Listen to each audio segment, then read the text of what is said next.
ये second grade का paper हुआ था 2019 में। ये देखो एनसीईआरटी की हूबहू लाइन से ये एमसीक्यू आया है। तो भारतीय दर्शन में परमाणु की संख्या कितनी है, 6 है, वो देखेंगे। फिर है ना हम देखेंगे परमाणु की संख्या, दर्शन का नाम, परमाणु का नाम क्या क्या है और इसके प्रवर्तक कौन कौन है, ये पूरी डिटेल से देखेंगे। सभी एनसीईआरटी बेस्ड नोट्स हैं।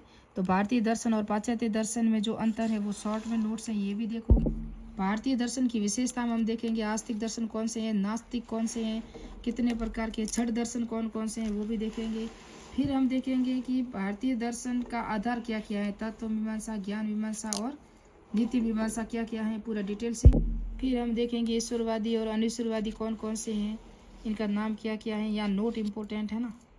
फिर देखेंगे चावार का जड़वाद। फिर हम देखेंगे मोक्ष को जीवन परम लक्ष्य क्या क्या है, बौद्ध धर्म में मोक्ष को क्या कहा गया, न्याय वैशेविक में मोक्ष को क्या क्या क्या कहा गया, सांख्य योग में मोक्ष को क्या कहा गया, और वेदांत दर्शन में मोक्ष के 2 भेद कौन से हैं ना। और ये सब पूरा डिटेल से देखेंगे आज की वीडियो में। आज का हमारा टॉपिक है, मैंने कहा था एनसीईआरटी की पीडीएफ तो मैंने कल वाले वीडियो में दी है, पूरी नहीं दी थी तो शायद एक छोटा पार्ट बना के पूरी दे दूंगी। और मैंने नोट्स बनाए, मैंने आपको कहा था मैंने नोट्स बनाए। तो भारतीय दर्शन का अर्थ, परिभाषाएं, विशेषताएं और स्वरूप है ना टॉपिक। तो पहला ही टॉपिक है दर्शन शास्त्र का, जो सेकंड ग्रेड में भी आता है और आरएस मेन में भी आता है, और फर्स्ट ग्रेड अगर आपका दर्शन शास्त्र है तो वहाँ भी आता है। और अगर आप यूपीएससी वगैरह जो भी दर्शन शास्त्र से दे रहे हो ना, तो दर्शन शास्त्र में जहाँ सब्जेक्ट आता है वहाँ ये सब आता है। ईएमआरएस हो या डीएसएसबी हो, है ना, केवीएस, केंद्रीय विद्यालय में जहाँ भर्ती, जहाँ दर्शन शास्त्र सब्जेक्ट आता है, जैसे सेकंड ग्रेड, फर्स्ट ग्रेड या आरएस में, यहाँ तो कंपलसरी ये सब्जेक्ट आता ही है। रीट के लिए ये नहीं आता, ये भी याद रखना। पटवार, रीट, कांस्टेबल में ये नहीं है। तो मैंने कहा था हक्सले के अनुसार जो परिभाषा कल मैंने एनसीईआरटी में बताई थी ना, हम सभी का विभाजन दार्शनिक और अदार्शनिक में नहीं कर सकते, बल्कि कुशल और अकुशल दार्शनिक रूप में संभव है। ये परिभाषा एनसीईआरटी में थी, ये मैंने लिखा है आपको। भारतीय दर्शन का अर्थ, परिभाषा, स्वरूप और विशेषता है ना। दर्शन शब्द की उत्पत्ति ये सबको पता है, जिस दर्श धातु से हुई है, जिसका अर्थ है देखना। जगत में चेतन और अचेतन 2 ही पदार्थ हैं, बाहरी प्रभाव, स्थूल प्रभाव, भाव और बाहर से विचार करने वाले शास्त्र को विज्ञान या सूक्ष्म या भीतरी प्रभाव या निर्णय करने वाले शास्त्र को दर्शन कहते हैं। भारतीय दर्शन का स्वरूप कैसा है, तो यहाँ देखेंगे भारतीय दर्शन का जो स्वरूप है ना वो व्यवहारिक दर्शन है, और जिसकी उत्पत्ति कहाँ से हुई है, आध्यात्मिक असंतोष से हुई है। ये एग्जाम में कई बार आ चुका है। प्रोफेसर मैक्स मूलर, मैं हक्सले की परिभाषा बताई, अब प्रोफेसर मैक्स मूलर की कल भी मैंने एनसीईआरटी में बताई थी और आज मैंने यहाँ नोट्स में भी लिखी है। भारतीय दर्शन का अध्ययन मात्र ज्ञान प्राप्ति के लिए नहीं, बल्कि जीवन के चरम लक्ष्य की प्राप्ति हेतु है ना। तो ज्ञान प्राप्त के लिए ही नहीं है भारतीय दर्शन का जो अध्ययन करना है, ये सिर्फ जीवन का चरम लक्ष्य है, जहाँ हम मोक्ष की प्राप्ति करते हैं ना। कई भारतीय है ना इसे निराशावादी मानते थे। भारतीय दर्शन में संसार को दुख में माना है, लेकिन भारतीय दर्शन ने दुख उपाय के जो उल्लेख किया ना, उसे आशावादी स्वरूप प्रदान किया। तो यहाँ मैंने उल्लेख किया ना, दुख के उल्लेख का नहीं किया, दुख उपाय के उल्लेख का उल्लेख किया। शायद मैंने यहाँ नहीं लिखा है तो आप लिख दें। भारतीय दर्शन का स्वरूप हिंदू नहीं है, इसे हम माधवाचार्य के ग्रंथ कौन सा था, सर्वदर्शन, कल मैंने बताया था। सर्वदर्शन संग्रह में माध्यम से समझ सकते हैं कि माधवाचार्य वेदानुयायी हिंदू थे, वेदों को मानते थे। वेदों को कौन से नहीं मानते हैं, कौन से मानेंगे, वो आगे हम देखेंगे। ईश्वरवादी जो है वो कौन सा दर्शन है, संप्रदाय है, और अनिश्वरवादी संप्रदाय कौन कौन सा है, कौन कौन से दर्शन है, ये सब देखेंगे हम पूरा डिटेल से आगे। स्किप न करना। इन्होंने अपने ग्रंथ में चावार, बौद्ध, जैन को मतों को दर्शन में स्थान दिया। हिंदू धर्मानुयायी नहीं थे ये, हिंदू धर्मानुयायी नहीं थे, लेकिन इन्होंने भी दर्शन में इनको स्थान दिया, इसलिए ये सब कह रहे हैं कि ये आशावादी स्वरूप के लिए। भारतीय दर्शन का चरम उद्देश्य मोक्ष प्राप्त है। मोक्ष प्राप्ति में सहायता प्रदान करना ही भारतीय दर्शन का चरम उद्देश्य, लक्ष्य है। लेकिन याद रखना, जो नास्तिक दर्शन है, जो नास्तिक संप्रदाय है, जहाँ चावार के ना, वो मोक्ष को अंतिम उद्देश्य नहीं मानते, वो काम को मानते हैं। अर्थ को साधन मानते हैं, काम को अंतिम लक्ष्य मानते हैं। तो आगे मैं पूरा डिटेल से बताऊंगी, आगे आएंगे नोट्स आप देख लेना, क्योंकि चावार जड़वाद पढ़ेंगे ना, वहाँ पूरा डिटेल से वहाँ नोट्स आपको बनाए हैं। इसलिए भारतीय दर्शन एक साधन के रूप में है। भारतीय दर्शन का स्वरूप धार्मिक है, क्योंकि दर्शन और धर्म दोनों का उद्देश्य व्यवहारिक है, धर्म का उद्देश्य भी मोक्ष प्राप्ति, यानी कि इनको धर्म से जोड़ सकते हैं दर्शन को, क्योंकि धर्म में ना, धर्म का अंतिम उद्देश्य क्या होता है, हम मंदिर में वगैरह में जहाँ जाते हैं तो हम हमारी अंतिम कल्पनाएं या कामनाएं होती हैं, हमारे बच्चों के प्रति होती है, हमारे परिवार के प्रति होती हैं, हमारे रोजगार के प्रति होती हैं। फिर आगे जाके लास्ट में हम किस लिए ज़्यादा धार्मिक स्थानों पर जाते हैं कि हमारा आराम से वगैरह जो भी मोक्ष प्राप्ति हो जाए, है ना। अब हम देखेंगे, देखो भारतीय दर्शन कैसा है, आशावादी है। भारतीय दर्शन कैसा है, धार्मिक है ना। भारतीय दर्शन आशावादी है, व्यवहारवादी है और धार्मिक है। अब और एक पॉइंट कैसा है, ये स्वरूप पढ़ा रही हूँ। भारतीय दर्शन का जो स्वरूप है ना, वो आशावादी है। पहले निराशावादी मानते थे, लेकिन भारतीय दर्शन ने यानी कि जो उपाय बताए ना मोक्ष प्राप्ति के, उसके कारण उसको आशावादी कहा गया। फिर धार्मिक भी है इसका स्वरूप। फिर संश्लेषणात्मक आप पढ़ेंगे, क्योंकि इसमें समग्र चिंतन पर बल दिया गया। भारत के प्रत्येक दार्शनिक संप्रदाय में प्रमाण विज्ञान, तर्क विज्ञान, नीति विज्ञान, ईश्वर विज्ञान आदि की समस्याओं की एक ही साथ विचार किया गया, इसलिए इसे संश्लेषणात्मक दर्शन भी कहा जाता है। तो ये संश्लेषणात्मक दर्शन है। कर्म फल से जुड़ी नैतिक सार्वभौमिक व्यवस्था को वैदिक साहित्य में क्या कहा गया, रत कहा गया। कर्म फल से जुड़ी जो नैतिक सार्वभौमिक व्यवस्था है ना, उसको वैदिक साहित्य में रत कहा गया। इम्पोर्टेंट है। रत बना है ना, क्या है, नियंत्रण, यानी कि वरुण, रथ का जो नियंत्रण होता है ना, वो कौन करता है, वरुण देवता करते हैं। वैदिक काल में के बाद मीमांसा में इसे अपूर्व कहा गया। तो वैदिक काल में जो कर्म का सिद्धांत है ना, उसके मीमांसा में क्या कहा गया, अपूर्व कहा गया। न्याय वैशविक में इसे अदृष्ट कहा गया कर्म सिद्धांत को। अपवाद है ना, चावार्क है ना, चावार्क कर्मवाद को स्वीकार नहीं कर दे। तो कर्म का सिद्धांत, संश्लेषणात्मक, धार्मिक प्रवृत्ति, आशावादी, ये सब क्या था, दर्शन शास्त्र का स्वरूप है। तो कर्मवाद का सिद्धांत भी क्या है, दर्शन का स्वरूप है। और कर्म को वैदिक साहित्य में रथ कहा गया, और इसका नियंत्रण कौन करता है, वरुण देवता करते हैं। वैदिक काल में मीमांसा में से अपूर्व कहा गया, और न्याय वैशेषिक में से अदृष्ट कहा गया। किसको, कर्म सिद्धांत को। अब भारतीय दर्शन और पाश्चात्य दर्शन में क्या अंतर है। तो भारतीय दर्शन है, ये पाश्चात्य दर्शन है। देखो, ये आध्यात्मिक संतुष्टि है, जिज्ञासा और इसके अंदर उत्सुकता है। मैंने शॉर्ट में लिखा है। ईश्वरवादी, तार्किकता, पुनर्जन्म, आत्मा की अमरता में विश्वास करता है कौन, भारतीय दर्शन, जबकि ये वैज्ञानिकता पे विश्वास करते हैं। कर्मवाद में इसके मौलिकता है, जबकि ये नवीनता में विश्वास करते हैं। पुरुषार्थ, वर्ण व्यवस्था, आश्रम व्यवस्था किसके अंदर है, भारतीय दर्शन में है, जबकि यहाँ बौद्धिकता है, क्यों और कैसे की व्याख्या करता है। अंतिम लक्ष्य भारतीय दर्शन का मोक्ष है ना, जबकि ये क्यों कैसे की व्याख्या करता है। तो ये भारतीय दर्शन को मैंने थोड़ा यहाँ से डिटेल से लिखा हुआ है। जड़वादी दर्शन जो प्रकृति अथवा जड़ पदार्थ से महत्वपूर्ण मानता है, उसे जड़वादी कहते हैं। इसके समर्थक कौन है, चावार्क हैं, आगे हम पढ़ेंगे। और ये पूरा डिटेल से वहाँ मैंने शॉर्ट में बताई है। तो भारतीय दर्शन में कर्म सिद्धांत क्या है, कर्म का सिद्धांत मैंने बता दिया, वगैरह रथ वगैरह सब पूरा बता दिया। अपूर्व किसमें कहा गया, दृष्टा किसमें कहा गया। भारतीय दर्शन में मेरुदंड कर्म सिद्धांत है, जो यह मानता है कि व्यक्ति के कर्मों के अनुसार ही फल मिलता है। यह भाग्यवाद या विरोध करता है। कर्म सिद्धांत निम्नलिखित अवधारणाओं का विरोध करता है। कृत प्रनाश, यानी किए गए कर्मों का फल नष्ट होना। कृत प्रनाश परीक्षा में आ सकता है। अकृत यानी कि है ना, प्रनाश दुर्गम है। और अपकृत, बिना किए कर्मों का फल मिलना, यानी कि मैंने कोई ऐसा कर्म ही नहीं किया फिर भी मुझे फल मिल रहा है। और उसके बाद 3 तरह के कर्म माने गए हैं। कौन कौन से आप देख सकते हो। प्राबंध कर्म, पूर्व जन्मों में कर्म जितना फल अभी भोग रहे। पूर्व जन्म यानी कि जो हमारा नेक्स्ट जन्म, जो जहाँ से अभी हम आए हैं, तो हमारे वर्तमान में जो हम जी रहे हैं ना, ये हमारा जो कर्म है, ये पूर्व जन्म का, उसे कहते हैं प्राबंध कर्म।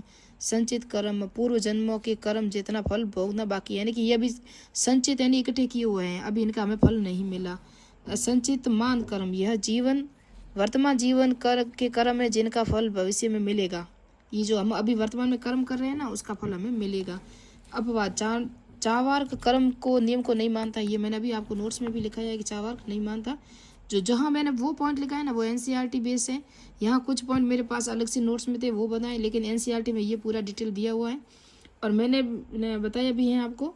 सभी भारतीय दर्शन पूर्व जन्म या पुनर्जन्म को मानते हैं, जबकि अब चावार्क है ना, वो नहीं मानता पुनर्जन्म या पूर्व जन्म। कर्म फलों के अनुसार व्यक्ति को पुनर्जन्म मिलता है। कर्म के जो फल होते हैं ना, उसी के अनुसार मनुष्य का दूसरी बार जन्म होता है। भारतीय दर्शन जीवन जीने की कलाएं, ये किसने परिभाषा दी है, सुप्रीम कोर्ट ने दी है। अब पढ़ेंगे भारतीय दर्शन की कुछ विशेषताएं। भारतीय दर्शन के प्रमुख 2 रूप है। आस्तिक, जो वेदों को मानने वाले वेदानुकूल और नास्तिक जो वेदों को नहीं मानने वाले, वेद विरोधी। तो आस्तिक दर्शन कुल कितने? 9 है। आस्तिक और नास्तिक दोनों मिला के कुल कितने? 9 दर्शन है। कितने संप्रदाय? आस्तिक संप्रदाय में 6 हैं और नास्तिक में 3 है। कौन कौन से हैं? 6। 3 में चावार्क, जैन और बौद्ध है। जो नास्तिक का शिरोमणि कौन है? चावार्क है, क्योंकि इसने कौन सा दिया था? जड़वाद का सिद्धांत दिया था। जड़वाद जो भौतिक पदार्थों के रूप में है, वहाँ ईश्वर को कोई मान्यता ये नहीं देती। मानव का विकास एक चरणबद्ध प्रक्रिया से हुआ है, न कि ईश्वर के द्वारा। ये कौन मानते हैं? चावार्क मानते हैं। चावार्क खाने पीने और खाओ पियो मौज करो, ऐसा सिद्धांत चावार्कवादी देते हैं। जब चावार्क का जड़वाद आएगा ना, नोट्स मैंने बनाए हैं, अभी मिलेंगे आपको। संप्रदाय 6 संप्रदाय कौन कौन से? न्याय, वैशविक, साक्ष्य, योग और पूर्व मीमांसा, उत्तर मीमांसा। तो इन 6 को क्या कहा जाता है? छठ दर्शन कहा जाता है। छठ दर्शन। सबसे प्राचीन दर्शन सांख्य है। भारतीय दर्शन का प्रारंभ वेदों से माना गया है। भारतीय दर्शन का आधार है ना, वो 3 बिंदुओं पर निर्भर है: ज्ञान मीमांसा, तत्व मीमांसा, नीति मीमांसा। तो आगे हम देखेंगे ज्ञान क्या है, ज्ञान प्राप्ति के साधन क्या है। यह ज्ञान को प्रामाणिकता और अप्रामाणिकता पर आधारित है। कौन? ज्ञान मीमांसा। भारतीय दर्शन के 3 आधार है ये। तत्व मीमांसा सत्ता शास्त्र और मेटाफिक्सिंग से पर, यानी कि भौतिकता, ईश्वर, आत्मा, जगत से संबंधित है तत्व मीमांसा। उसके बाद है नीति मीमांसा। नीति इसके अंदर शुभ अशुभ, उचित अनुचित, कर्तव्य अकर्तव्य, सद्गुण यानी कि परम लक्ष्य, मोक्ष प्राप्ति के साधनों की व्याख्या किसके अंदर है? नीति मीमांसा में। तो भारतीय दर्शन के 3 आधार।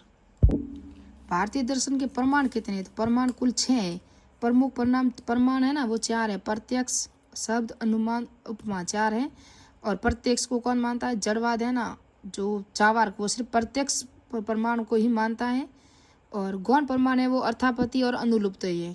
तो आगे डिटेल से देखेंगे हम पूरा के। यहाँ देखेंगे कि दर्शन का नाम देखेंगे, फिर परमाणु की संख्या किसने कितनी मानी है, फिर परमाणु का नाम क्या क्या है, फिर प्रवर्तक का नाम क्या है जो इसको मानते हैं। तो पूरी डिटेल से सारणी बनी हुई है। चावार्क जो एक ही परमाणु की संख्या कितनी? 1। और कौन सा है? प्रत्यक्ष परमाणु को ही मानता है चावार्क। बृहस्पति देवताओं का गुरु है और चावार्क दर्शन का भी, ये चावार्क का जो देवताएं थे ना, उनका भी गुरु कौन था? बृहस्पति ही था। फिर है जैन, जिसने 3 परमाणुओं की संख्या मानी है। इन्होंने कितनी मानी? 3। प्रत्यक्ष, अनुमान और शब्द। इसके जो प्रवर्तक है वो कौन है? महावीर स्वामी। बौद्ध, जिसके 2 माने हैं, परमाणु की संख्या 2 मानते हैं ये, प्रत्यक्ष और अनुमान लगाना। गौतम, इनको थोड़ी 4 है ना, प्रत्यक्ष, शब्द, अनुमान, उपमान। इनको डिटेल से थोड़ी वापस में बताऊंगी, पहले इन सबको बता दूं। और बौद्ध प्रत्यक्ष अनुमान बता दिया मैंने, और प्रत्यक्ष अनुमान शब्द 3 है ना, और ये उपमान 4 बताए हैं। किसने बताए हैं 4? ये बताए हैं न्याय ने। और महर्षि गौतम है ना, वो इसके प्रवर्तक हैं, जबकि बौद्ध के गौतम बुद्ध है। वैश्विक, इसने 2 प्रत्यक्ष माने हैं, परमाणु की संख्या 2 है। वैशेषिक के प्रत्यक्ष और अनुमान, इनके जो प्रवर्तक है वो कणाद मुनि है। सांख्य के 3 प्रमाण है। इसने कौन कौन से माने सांख्य ने? प्रत्यक्ष, अनुमान, शब्द। कपिल मुनि इनके समर्थक हैं और प्रवर्तक है, समर्थक मैं बोल रही हूँ। योग, इसने 3 माने हैं और यही प्रत्यक्ष, अनुमान और शब्द है। और इसके प्रवर्तक पतंजलि है। पूर्व मीमांसा, प्रत्यक्ष, अनुमान, शब्द, अनुमान, अर्थपति, अनुलुप्ति, यानी कि 6 इसके भी प्रमाण है पूर्व मीमांसा के, और इसके प्रवर्तक है जैमिनी। और 6 इसके भी हैं उत्तर मीमांसा, जिसके 6 भी प्रमाण है, 6 के 6। और इसके जो प्रवर्तक है वो वादरायण है। कौन है? वादरायण है। हम 4 प्रमाणों को पढ़ेंगे जो एग्जाम में आते हैं। तो प्रत्यक्ष, पहला कौन सा प्रमाण है? प्रत्यक्ष, अनुमान, उपमान, है ना, ये सब पढ़ेंगे। फिर है शब्द। तो प्रत्यक्ष को 2 प्रकार से होता है। प्रत्यक्ष प्रमाण है ना, ये 2 प्रकार से होता है। एक तो बाह्य इंद्रिय प्रत्यक्ष और आंतरिक प्रत्यक्ष। बाह्य होता है ना, वो इंद्रियों से, यानी कि संवेदना से होता है, जैसे हाथ, कान, पैर, हमारे स्पर्श करने से। हमारे हाथ में जो चमड़ी वगैरह को स्पर्श करेंगे तो पता चलेगा कि क्या है। तो ये प्रत्यक्ष प्रमाण है। हाँ, अगर हम यहाँ बैठे हैं और हमारे यहाँ कोई आगे सुई वगैरह चुबा दे तो हमें कितना दर्द होता है, ये हमें बाह्य ज्ञान प्राप्त होता है, जो बाह्य प्रत्यक्ष ज्ञान है। जबकि आंतरिक प्रत्यक्ष ज्ञान हमारे मन से प्राप्त होता है, जो ईश्वर के प्रति, भगवान के प्रति जो भी हो सकता है, मोक्ष प्राप्ति, ये सब क्या है? आंतरिक प्रत्यक्ष है। बाह्य इंद्रियों से ज्ञान प्राप्त बाह्य प्रत्यक्ष और आंतरिक इंद्रियों से ज्ञान प्राप्त आंतरिक प्रत्यक्ष होता है। बाह्य प्रत्यक्ष ज्ञान वो उसके विषय के बीच में बाह्य इंद्रिय होती हैं, जबकि आंतरिक पक्ष के बीच में कोई बीच में नहीं होता। यहाँ कोई बीच में नहीं होता। दूसरा है अनुमान, अनु प्लस मान।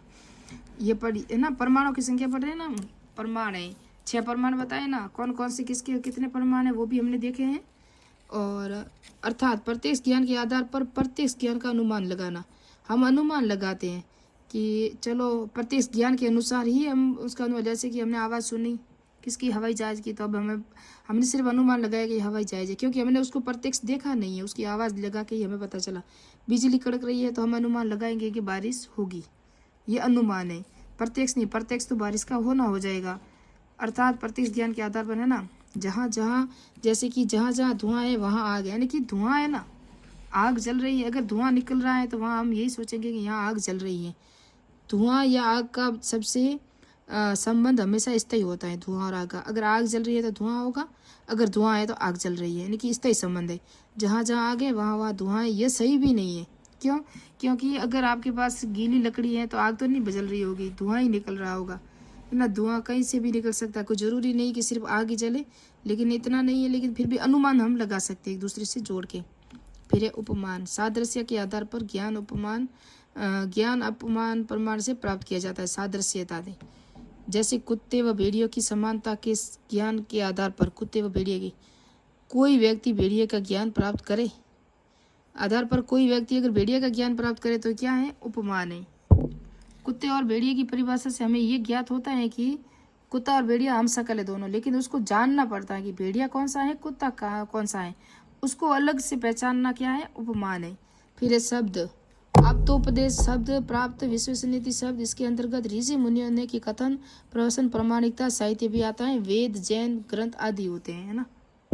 मैंने यहाँ उपमानों की लिखी थी, लेकिन ये सही नहीं था, इसलिए मैंने आपको बता दिया किसके कितने प्रमाण हैं, कितने उपमान हैं, प्रमाणों की संख्या कितनी है, और उसके प्रवर्तक कौन से हैं और कौन सा दर्शन है, पूरा डिटेल से सामने बता दिया आपको। यहाँ हम देखेंगे कि ईश्वर की सत्ता की सार्थकता के आधार पर कितने संप्रदाय हैं स्वीकार किया है। तो ईश्वरवादी और अनिश्वरवादी, ये एग्जाम में प्रश्न आया था कि ईश्वरवादी संप्रदाय कौन सा है, अनिश्वरवादी संप्रदाय कौन से हैं।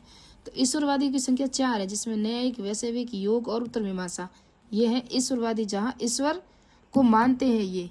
और ये एनसीईआरटी में स्पष्ट लिखा हुआ है। इसकी 5 संख्या है, चार्वाक, जैन, बौद्ध, सांख्य और मीमांसा, ये अनिश्वरवादी संप्रदाय हैं। देखो यहाँ नोट्स लिख के मैंने इंपॉर्टेंट तथ्य लिखा है और इम्पोर्टेंट भी लिखा है। सांख्य और मीमांसा एक और आस्तिक मानते हैं, यानी कि ये आस्तिक दर्शन में भी शामिल है, लेकिन वेदों को मानते हैं और ईश्वर को नहीं मानते। ये ईश्वर को नहीं मानते सांख्य और मीमांसा, लेकिन वेदों को मानते हैं। ये भी एग्जाम में प्रश्न आ चुका है। अब है चार्वाक का जड़वाद। चार्वाक शब्द की उत्पत्ति चर और धातु से हुई है, जिसका अर्थ है चबाना या चारू चबाना, यानी कि चार्वाक दर्शन खाने पीने के शौकीन थे। चारों मीठे वाक वचन, मीठे वचन बोलने वाले को भी चार्वाक कहा गया। और चार्वाक दर्शन में देवताओं को गुरु कौन थे? गुरु मैंने अभी बताया ना आपको, प्रवर्तक में बृहस्पति माने जाते हैं। इसी कारण इस दर्शन को बहिष्पत्य दर्शन भी कहते हैं। बाह्यस्पत्य सूत्र इनका ग्रंथ दर्शन का प्रमाणिक ग्रंथ है। ये ग्रंथ भी है इनका, किसका? चार्वाक दर्शन का। जड़वाद का अर्थ जगत का कोई मूल तत्व न, कोई चेतन आत्म तत्व नहीं है। जगत का जो मूल तत्व या आत्म तत्व नहीं है, और बल्कि मूलत ये भौतिक पदार्थ है। जड़वाद का अर्थ क्या होता है? भौतिक पदार्थ, यानी कि प्रकृति मूलक है। ये जड़वाद में जो संपर्तक कौन है? चार्वाक है। ज्ञान अनुभव से परे है और अनुभव से पूर्व नहीं है। अनुभव तो हमें है, अनुभव से परे तो है, लेकिन अनुभव पहले होगा हमें, बाद में ज्ञान होगा, तो अनुभव से पूर्व नहीं है ना। यहाँ हम जड़वाद की विशेषताएं देख रहे हैं। जड़वाद मानता है कि बाह्य जगत वस्तुनिष्ठ है, जबकि आत्मनिष्ठ नहीं है, वस्तुनिष्ठ है। जड़वाद के अनुसार जगत यांत्रिक नियमों से संचालित होता है। यांत्रिक यानी कि पर्यावरणीय प्रकृति द्वारा होता है। भगवान या कोई ऐसी शक्ति को नहीं मानते जड़वाद जो चार्वाक है। जड़वाद के अनुसार इसे विचार, जादू, प्रार्थना, बलि, ईश्वर आदि को प्रभावित नहीं करते। जिस तरह हमने जैसे कि कहीं बलि चढ़ा दी, कहीं हमने प्रार्थना बोल दी, कहीं हमने कुछ और बोल दिया कि ऐसा होगा, तो मैं आपको भगवान मंदिर में हम जाते हैं ना, वहाँ हम बोलते हैं और हम कहते हैं कि मेरा जो ये समस्या हल हो गई, तो मैं यहाँ आके, जैसे कि कोई चादर है, कोई पैसा बोलता है, कोई लड्डू बोलता है, कोई अंडे चढ़ाता है, कोई कुछ भी चढ़ाता है ना, उस तरह से भोग लगाते हैं ना, तो वो इससे कोई फर्क नहीं पड़ता। प्राकृतिक नियम इन घटनाओं को प्रभावित करते हैं। प्राकृतिक जो नियम होते हैं ना, वो करते हैं, न कि आपके यहाँ बलि वगैरह। ये जो है ना, इसका एक कथन है, किसका? चार्वाक का। चार्वाक कहता है बलि देने से अगर कोई स्वर्ग में जाता है, तो बकरे की जो बलि दी जाती थी पहले ज़माने में, उसकी कटु आलोचना की थी उन्होंने। अगर कोई स्वर्ग में जाता है तो पहले अपने माता पिता की बलि दो, वो स्वर्ग में जाएंगे, यानी कि इतना कटु वो बोलते थे। कौन बोलते थे? चार्वाक। इसलिए तो हम इसके अंदर कुछ खोजने की हमने जिज्ञासा की ना। अब चार्वाक का जड़वादी जो ज्ञान मीमांसा है वो है, चार्वाक केवल प्रत्यक्ष को ही एक मात्र के प्रमाण मानते थे। क्या प्रत्यक्ष? यानी कि अभी बारिश हो रही है ना, मैं देख रहा हूँ तो बारिश ही हो रही है, इसके अलावा कोई सत्य नहीं, बाकी सब झूठ है। ये कह रहे थे प्रत्यक्ष ज्ञान। चावार के ज्ञान के दो पक्ष हैं, मंडन पक्ष और खंडन पक्ष। मंडन पक्ष प्रत्यक्षवाद प्रमाण के माध्यम से एक मात्र प्रत्यक्ष को ही प्रमाण घोषित करते हैं।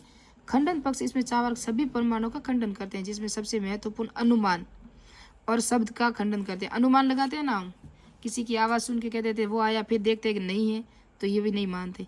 शब्द का भी इन्होंने खंडन किया।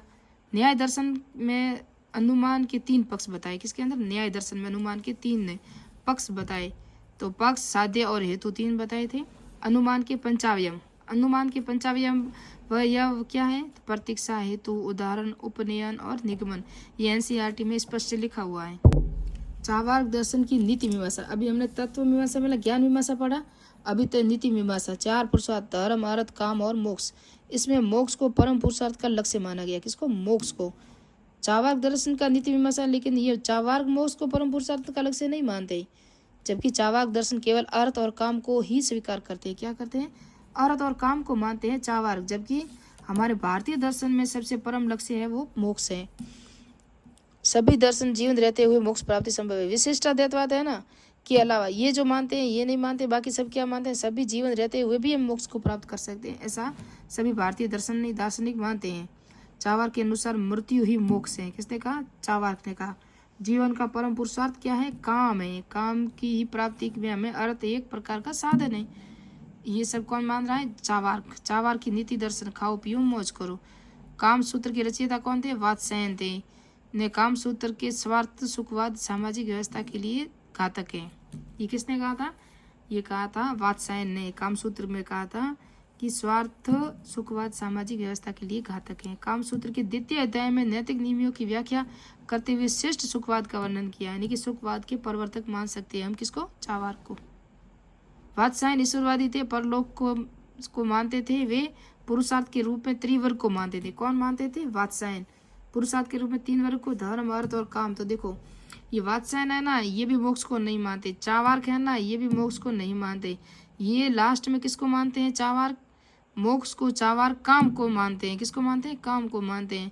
जबकि यहाँ जो वात्स्यायन है ना, ये धर्म, अर्थ और काम 3 वर्ग ही मानते हैं। पुरुषार्थ के 3 रूप, 4था रूप नहीं मानते। तो ईश्वर की स्वीकारता के आधार पर क्या माना है? ईश्वरवादी संप्रदाय, अनिश्वरवादी संप्रदाय। ये शायद मैंने अभी लिखाया था या वापस लिखाया दिया गया, ये मैंने पढ़ाया था, लेकिन वापस से आप देख सकते हो यहाँ तक तो कि सांख्य और मीमांसा वाला मैंने बता दिया। ये रहा था मोक्ष की ही जीवन का परम लक्ष्य है। चार्वाक को छोड़कर सभी मानते हैं। जैन दर्शन में मोक्ष प्राप्ति के साधन कौन कौन से हैं, ये लिखना था आपको मुझे, लेकिन मैंने आपको ये वापस बता दिया। तो जैन दर्शन में मोक्ष प्राप्ति के साधन सम्यक दर्शन, सम्यक ज्ञान, सम्यक चरित्र है। 3 त्रिरत्न है। तो जैन दर्शन में मोक्ष प्राप्ति के 3 रत्न हैं और मोक्ष प्राप्ति के 2 भेद हैं, भाव बोध, द्रव्य बोध। मोक्ष दर्शन, बौद्ध दर्शन में मोक्ष प्राप्ति को क्या कहा था? मोक्ष को निवाण कहा गया। क्या कहा गया? निवाण कहा गया। किसके अंदर कहा गया? बौद्ध दर्शन में। अतः दुख रहित व्यवस्था, अर्थ दुख रहित व्यवस्था, इसका अर्थ है निवाण का अर्थ। बौद्ध दर्शन में मोक्ष को निवाण कहा गया, ये बता दिया। अष्टांगिक मार्ग को मोक्ष प्राप्ति का साधन है। तो बौद्ध दर्शन में अष्टांगिक मार्ग है ना, उसको मोक्ष प्राप्ति का साधन बताया, जबकि जैन दर्शन में त्रिरत्न जो सम्यक दर्शन, सम्यक ज्ञान, सम्यक चरित्र को माना गया है। और इसके 2 भेद भी बताए गए जैन दर्शन में। न्याय और वैश्विक में मोक्ष के लिए अपवर्ग शब्द का प्रयोग किया। न्याय और वैश्विक दर्शन है ना, वहाँ मोक्ष के लिए अपवर्ग शब्द का प्रयोग किया गया। ये मोक्ष को आनंद रहित या दुख रहित अवस्था मानते हैं न्याय और वैशेषिक। और प्राप्ति के साधन स्वर्ण, मनन, निधिध्यासन के माध्यम से संभव है, और इन्हीं का समर्थन किसने किया था? मीमांसा ने इन्हीं का समर्थन किया था। सांख्य और योग में मोक्ष को कैवल्य कहा गया। तो सांख्य और योग में मोक्ष को क्या कहा गया? कैवल्य। जबकि बौद्ध दर्शन में मोक्ष को निर्वाण, और जैन धर्म में मोक्ष के जो साधन है वो त्रिरत्न। इस तरह से आपको याद रखना। इसकी परिभाषा योग सूत्र में कहा, जब सभी गुणे सत्व, रजस, तमस के कार्य समाप्त हो जाते हैं तो उससे विकार रहित स्थिति उत्पन्न होती है, जो प्रकृति पुरुष भेदजन्य ज्ञान है। ये है इसकी जो डेफिनेशन है। सांख्य दर्शन विवेक ज्ञान को कहा गया, योग दर्शन अष्टांगिक योग को कहा गया। वेदांत में मोक्ष को सत्य चित्त आनंद की अवस्था कहा गया। तो वेदांत में मोक्ष को सत्य चित्त आनंद की व्यवस्था कहा गया। कैवल्य कहा गया सांख्य और योग में। बौद्ध धर्म में निर्वाण कहा गया। ये सब मैंने आपको बताया ना अभी। और वेदांत दर्शन में मोक्ष के 2 भेद स्वीकार किए हैं, एक तो जीव मुक्ति और विदेह मुक्ति। जीवन रहते हुए मोक्ष प्राप्ति, उसे कहते हैं जीवन मुक्ति। विधेय मुक्ति जो धारण कर्मों का फल भोगने के बाद विधेय मुक्ति, ये सबसे अच्छी है, क्योंकि हमारा जो हम कर्म भोग रहे हैं ना, हमें फल मिल रहा है ना, वो पूरा होगा ना, तभी हम नेक्स्ट हमारा जो मुक्ति मिलेगी या मोक्ष प्राप्त होगा, तो हमारे कर्मों का हमें फल भोगने के बाद ही मिलेगा। तो ये कौन कहता है? वेदांत दर्शन कहता है कि आपको जीवन मुक्ति या विधेय मुक्ति के दो बाद स्वीकार किए हैं। जीवन मुक्ति जो जीवन में रहते हुए भी आपको जीवन मुक्ति यानी कि मोक्ष की प्राप्ति, और विधेय मुक्ति जो मरने के बाद आपके जो कर्म होते हैं ना, जब तक आपके कर्मों का फल पूरा नहीं होता तब तक आपको इस संसार से या मोक्ष प्राप्ति नहीं हो सकती। ये प्रश्न आया हुआ है कि मोक्ष प्राप्ति के साधन है, तो श्रावण, मनन, निधिध्यासन तीनों का कर्म अच्छी तरह याद रखना। ये भी प्रश्न आया हुआ है कि छठ दर्शन में शामिल नहीं है, तो चावार्क नहीं है, आपने देखा था 6 दर्शन इस तरह चावार्क नास्तिक दर्शन में आता है। छठ दर्शन के प्रतिपादकों में कौन सा एक सुमेलित नहीं है, तो छठ दर्शन में वैश्विक और योग दर्शन है, न्याय दर्शन है, सांख्य है, वैश्विक और जो जैमिनी का है वो इसके अंदर शामिल नहीं है। और श्रुति किसे कहा गया? वेदों को। एक ये प्रश्न भी 2019 में आया था सेकंड ग्रेड की एसएसटी में, चावार्क की पुरुषार्थ व्यवस्था में अर्थ क्या है, साधन है, तो ये है ना क्या किसका साधन है पता है आपको? यह सिर्फ काम का साधन है, मैंने अभी पढ़ा है ना आपको, तो ये एनसीईआरटी बेस से ही आया, देखो पूरा का पूरा डिटेल से आप। तो 4 पुरुषार्थ है, इसको अर्थ को धर्म और काम के एक साधन माना है ना। एनसीईआरटी की हुई वो लाइन से उठाएगी, आरबीएससी की बुक है, सॉरी राजस्थान माध्यमिक शिक्षा बोर्ड की। ये 2019 में पेपर आया हुआ था सेकंड ग्रेड का, संस्कृत विभाग का सेकंड ग्रेड, ये देख सकते हो। और है ना क्या है कि अभी मैं आपको एनसीईआरटी की पीडीएफ और एनसीईआरटी के जो एमसीक्यू कल नहीं किए थे ना, वो आज अभी पूरे करवा दूँ आपको। दर्शन का तो जड़वाद था, इसके मैंने नोट्स दिए हैं, और पूरा का पूरा भारतीय दर्शन की विशेषता, वहाँ से भी पूरे नोट्स दे दिए मैंने आपको। तो मैं आपको सिर्फ बता रही हूँ, एमसीक्यू करवा दूंगी थी, क्योंकि एमसीक्यू कल भी नहीं करवाया ना था, तो मीमांसा भी बता दिया मैंने, चावार के 2 वर्ग बता दिए है ना, सुशिक्षित और शिक्षित वगैरह जितने भी थे, तो ये इंपॉर्टेंट तथ्य थे ना, वो मैंने लिखवा दिए। चावार दर्शन की जड़वादी नीति मीमांसा, ये भी शायद मैंने नोट्स में पूरा लिखवा दिया आपको। और उसके बाद हम देखेंगे और पॉइंट, एमसीक्यू करवाने थे ना, इसलिए बता रही हूँ, क्योंकि कल भी आपको बताया था मैं एमसीक्यू करवाऊंगी, करवाए नहीं थे तो आप सब नाराज हो गए थे। दर्शन का शाब्दिक अर्थ क्या है? देखना। भारतीय दर्शन के स्वरूप से संबंधित क्या नहीं है, तो हमने धार्मिक प्रकृति पढ़ा, आध्यात्मिक असंतोष के कारण तो इसकी उत्पत्ति हुई, ये भी पढ़ा, संश्लेषणात्मक चिंतन ये भी देखा, लेकिन भौतिकवाद नहीं है। भौतिकवाद को सिर्फ कौन मानता है? चावार्क, जिसको जड़वाद कहा गया है ना, तो इसका राइट है। उसके बाद हम देखेंगे, और ये है फिलोसॉफ का शाब्दिक अर्थ क्या है? प्रेम है फिलोस का, और ज्ञान और प्रेम दोनों से मिलके बना है फिलोसॉफी, है ना। और उसके बाद है पूर्व जन्म के वे कर्म जिसका फल इस जन्म में मिलना प्रारंभ हो गया, प्राबंध कर्म, यानी कि जिसमें हमने पहले जन्म में जो कर्म किए थे ना, जैसे हमारा आज का हमारी जो शरीर की बनावट है, कोई खूबसूरत है, कोई बदसूरत है, कोई कम अमीर है, कोई गरीब है ना, कोई विकलांग है, कोई किस तरह से थी, ये पूर्व जन्म के कर्म है। ये कौन मानता है? भारतीय दर्शन मानता है। तो प्राबंध कर्म सर राइट इसका। भारतीय दर्शन में बंधन का कारण क्या है? अविद्या। बौद्ध दर्शन से संबंधित क्या है? तो बौद्ध दर्शन से संबंधित अष्टांगिक मार्ग है, जो मोक्ष प्राप्ति के मार्ग है। जैन धर्म में मोक्ष प्राप्ति के 3 मार्ग है, त्रिरत्न, सम्यक दर्शन, सम्यक ज्ञान, सम्यक चरित्र। अभी हमने पढ़ा ना, आज सारे नोट्स दिए मैंने। सत्कार्यवाद के समर्थक, ये सत्कार्य वाला नोट्स है ना, ये मेरा रह चुका है, तो थोड़ा सा 1 पेज का होगा, वो नेक्स्ट में ऐड कर लूँगी मैं। और सत्कार्यवाद के समर्थक कौन कौन से थे? सांख्य, अद्वैत, वेदांत और विशिष्ट अद्वैतवाद, ये थे इसके समर्थक थे। द राइट है इसका। उन दर्शनों के समूह को पहचानिए जो कि आस्तिक और अनिश्वरवादी है। तो आस्तिक और अनिश्वरवादी मैंने अभी नोट्स लिखे, नीचे स्पष्ट लिखा है कि सांख्य और मीमांसा ये अनिश्वरवादी तो है, लेकिन ये ईश्वर की सत्ता में विश्वास नहीं करते, बाकी किसमें? वेदों में विश्वास ये करते थे। तो आस्तिक दर्शन में भी हैं, लेकिन अनिश्वरवादी, ईश्वर को नहीं मानते। आस्तिक तो है, ये नास्तिक नहीं है। सांख्य और मीमांसा द राइट है। जड़वाद के अनुसार जगत का मूल तत्व भौतिक पदार्थ, जड़वाद मैंने पढ़ा है ना आपको। चावार्क के अनुसार परम पुरुषार्थ क्या है? तो चावार्क के अनुसार देखो, परम पुरुषार्थ 4 है, धर्म, अर्थ, काम और मोक्ष। तो चावार्क के अनुसार क्या है? काम है ना, वो परम पुरुषार्थ है, काम। अर्थ ये इसका साधन है काम को पाने का, ये माना था। और ये एनसीईआरटी की हुबहू लाइन है, और 2019 में ये एग्जाम में प्रश्न आ चुका है, ये का ये। थोड़ी सी भाषा अगर स्पष्ट नहीं होगी तो वो था। और धर्म, अर्थ और काम, मोक्ष नहीं बताया। वात्सायन थे ना, वात्सायन, इन्होंने 3 ही पुरुषार्थ बताए, धर्म, अर्थ और काम। ये नोट्स में मैंने लिखा हुआ है, आप देख लेना। तो ये मैंने बता दिया आपको आज की एनसीईआरटी का। नेक्स्ट पार्ट में हमारा ये होगा, पार्ट कौन सा है? नेक्स्ट पार्ट में हमारा होगा नास्तिक दर्शनों के तो 3 ही नाम है। छठ दर्शन कौन से हैं? जो 3 दर्शनों को छोड़ दे, तो बाकी 9 दर्शन ही है कुल मिला के। तो ये मैंने बताया। छठ दर्शन कौन से? ईश्वरवादियों के नाम बता दो।